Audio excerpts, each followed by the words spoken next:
আপনি যদি আপনার এলাকার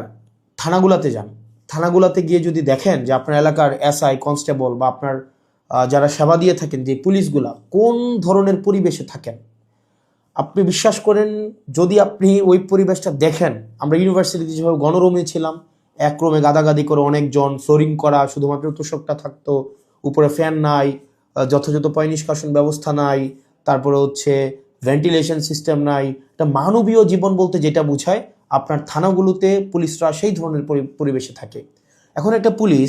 আপনার ডিউটি করে এসে রাতে যদি এই ধরনের একটা পরিবেশে ঘুমায়, আমরা কি তার কাছ থেকে প্রত্যাশিত সেবা আমরা কিভাবে এক্সপেক্ট করব? মানে এটা এটা একটা মানবীয় জীবন থানাগুলোতে আসলে পুলিশের জন্য ব্যবস্থা করা হয়েছে। এত বছরেও পুলিশ এই সেবাগুলোতে, এই মৌল মানবিক পুলিশের যেই বেসিক যে সেবাগুলা, সেগুলো এখনো পর্যন্ত কিন্তু সংস্কার করা হয়নি।